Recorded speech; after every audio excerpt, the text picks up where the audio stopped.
Oh man, so bad news. I just got back from the engine shop or the machine shop, and he told me that the like engine mount part that was all messed up from before that I showed you guys is not fixable, like anywhere really. Like he asked around, he wanted to see if someone else could maybe weld it, fill it, blah blah blah, but he said it's almost not worth it and I might as well just get a new block, which kind of sucks, but it is what it is. I can find a new block.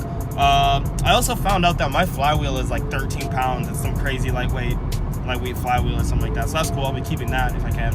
But seeing as I need a new block, that means I can go B20 and make a B20V or LSV with a B18. Doesn't matter. But I do need a new block. So I don't know if that shouldn't really set things back. I can kind of just go out and find one and then get it and go from there. So not that I really had anything, planned after I picked up the block and stuff for a video, but since I don't have it with me because he sent out my crankshaft and it's coming back from the shop right now, when I get back to the garage, I'm probably just gonna make a quick video on what I spent and what I needed to swap the car originally to the GSR motor, just because I've gotten the question a couple times and then someone mentioned it in my comments, so might as well make a video of that. So when I get to the garage, we'll sit down and I'll just quickly run over what is in the car and how much it costed and all of that.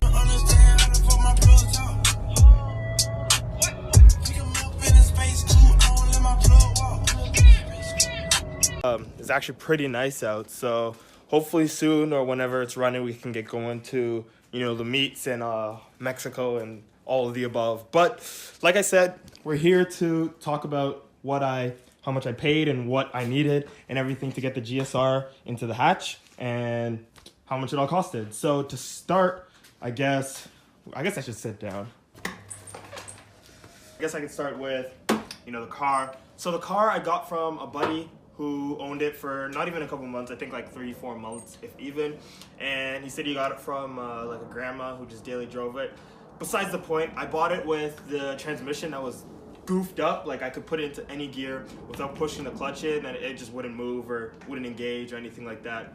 So I bought it thinking it was a running car, but really it wasn't. And when I bought it, I also found out that it had low compression in one of the cylinders. So I ended up paying $1,200 for the shell because it wasn't even a car really. I had to take the motor out. I couldn't even drive it as is.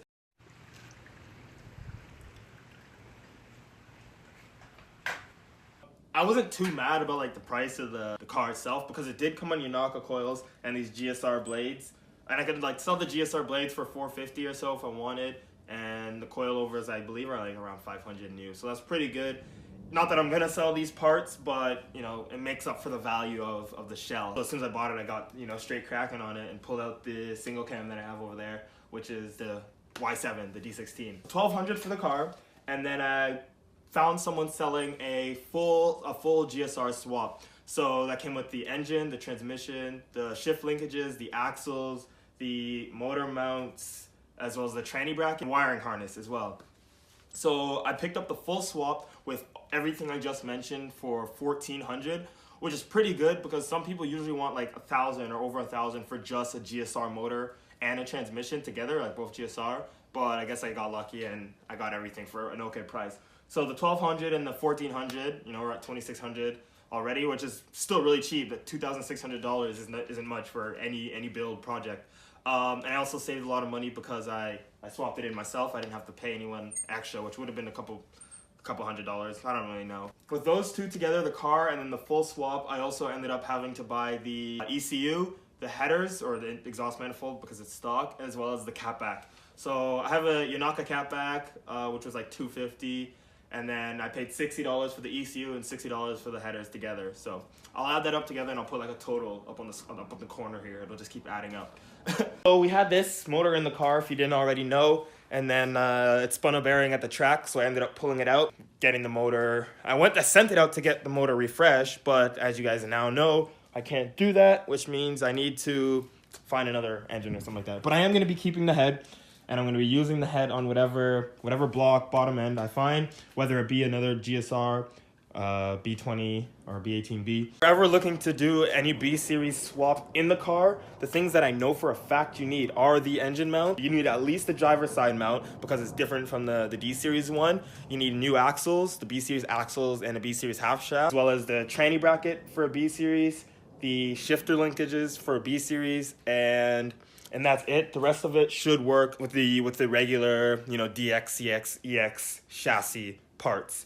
And then you can put this in the car pretty easily because the EJ or EK chassis came with the B series at one point, the EM1 or the Type R. So that makes it even easier to put in because it's natural. It was supposed to be there at one point. One of the main, you know, setbacks or fallbacks that I had was I did have issues with the wiring harness the guy gave me because it does need to be a VTEC harness with some extended wires, I think, for the GSR in this chassis or something like that, as well as I run an OBD1 ECU, so I needed a jumper harness, which I now remember was an extra $50, which you can see in the price. So it wasn't bad, and she runs and ran really good. I don't have any tune or anything, so I didn't need any extra prices there. If I were to, you know, do the swap again, I probably wouldn't do it any differently because I feel like I saved, you know, a lot of money. I just bought what I needed, and we put it in the car, and we got it running.